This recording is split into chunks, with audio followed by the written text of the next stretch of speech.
कहते तो हैं जंगल राज पर भी हमला करते हैं। अरे जंगल राज 20 साल पहले खत्म हो चुका है। अब कौन सा राज है? वो कहते थे पहले सीएम आवास पर अपराधियों को बचा लिया जाता था, अब जैसे ही हत्या होती है पकड़ के या तो उनको जेल या फिर कहीं और पहुंचा दिया जाता है। उससे क्या फायदा? उससे कोई फायदा है? मरने के बाद आप उसको जेल में डालकर उस परिवार के बारे में पूछते हैं कभी कि उस परिवार का क्या होगा? क्योंकि उस परिवार को चलाने वाला वही व्यक्ति था जिसको मार दिया गया। क्या सरकार उस परिवार को देखती है? सरकार बचाने का काम तो नहीं करती है। ये उधर वाले कहते हैं कि अपराधियों को बचाया नहीं जाता ना, संरक्षण दिया जाता। अरे आप ये बताइए कि एक जान चली गई और आप अपराधी को जेल में डाल दिए, तो आपने कितने जिंदगी बर्बाद की? कम से कम 2 जिंदगी बर्बाद हुई है। 2 नहीं, उस परिवार को पूछिए जिसको जेल में डाले हैं उसका भी परिवार था, और जिसको मारा गया है गया था या अपराध करने गया था तो उसको परिवार का ख्याल नहीं अरे आया। तो अपराधी गलत काम करेगा फिर वो भूल जाए परिवार को, उसके साथ क्या सलूक होगा। जब आदमी खाली रहता है ना तो मौत में भी रोजी ढूंढ लेता है। आप ये लोग क्यों नहीं समझते? जब हम खाली रहेंगे और हमारे पास पैसे नहीं रहेंगे, हमारी प्रॉब्लम होगी, तो हम मौत में भी रोजी ढूंढ लेंगे। 5 लाख लेके कोई मर्डर कर लेता है, कोई 10 लाख लेके मर्डर कर देता है, कोई 50,000 में। यहाँ तो लोग क्या वो थिनर सुंघा के लोग मर्डर कर लेते हैं, उसको थिनर दीजिए मर्डर कर देते हैं, क्योंकि वो बेरोजगार है, उनके पास काम नहीं है, वर्क नहीं है। तो क्या करेंगे आप बताइए? मैं उसी पे तो बात करता हूं हर जगह कि आप किसी को खाली रखिएगा तो खाली दिमाग शैतान की होती है, तो उसको खाली क्यों रखना है? उसको बिजी करिए, बिजी कर दीजिएगा तो आप भी चैन से रहिएगा। कम से कम हमारा राज्य का टैक्स बढ़ जाएगा। रोजगार बनेगा मुद्दा आपको लग रहा है? क्यों नहीं बनेगा? आज ये बताइए कि हमारे राज्य में टैक्स कितना आता है? ये इतना जंगल राज बोल दिए, इतना जंगल राज बोल दिए। 20 साल से मैं जंगल राज ही सुन रहा हूं कि बाहर के व्यापारी डर चुके हैं कि आज भी जंगल राज है, बिहार जंगल राज है, जंगल राज। ये कब उभरेगा? 20 साल तो आपके हाथ में था, 20 साल से आप चला रहे हो, अभी भी जंगल राज बोल के सारे व्यापारियों को, चाहे वो दिल्ली के व्यापारी हो या आउट ऑफ इंडिया के व्यापारी हो, कोई बिहार आना नहीं चाहता, क्योंकि इन लोगों ने इतना जंगल राज बोल दिया है कि आज भी व्यापारियों के दिल में डर पैदा हुआ है कि बिहार नहीं जाना है, जंगल राज है। तो अब कौन सा राज है?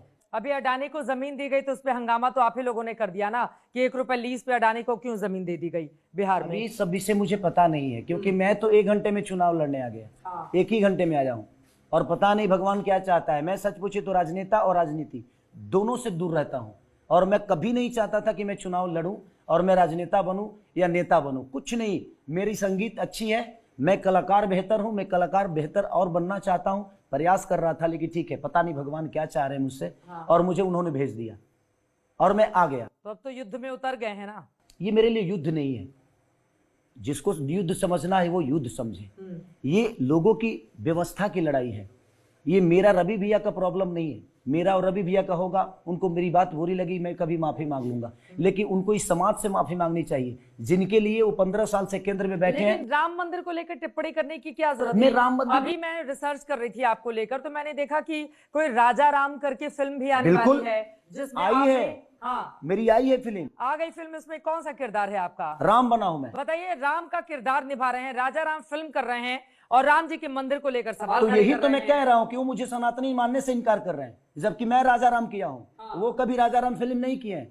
राम पे सबसे ज्यादा गाना गाने वाला मैं आदमी हूँ। तो दिल से नहीं लगाया ना? दिल से बोल रहे हैं। दिल मेरे दिल में है, राम मेरे दिल में है, कृष्ण मेरे दिल में है, सारे देवता देवी मेरे दिल में है, तो जुबान पे नहीं है। पे थोड़ी ना जुबान अच्छी बताइए। मेरे राम मंदिर बीजेपी के शासन में बना है, उसको वो मुद्दा बनाकर उठा रहे हैं। अरे सीतामढ़ी में देखिए, सीता माता का मंदिर बिल्कुल बनना चाहिए। मेरे कहने का मतलब कि राम मंदिर भी बनाइए, सीता मंदिर भी बनाइए, आप कृष्ण मंदिर भी बनाइए, लेकिन मेरे कहने का मतलब कि आप अस्पताल भी बनाइए, आप कॉलेज भी बनाइए, आज फैक्ट्री भी बनाइए ना। बीमार होते हैं तो क्या मंदिर जाते हैं हम कि अस्पताल जाते हैं? मुझे बताइए। दोनों अलग अलग विषय है ना, दोनों को जोड़ा क्यों जा रहा है?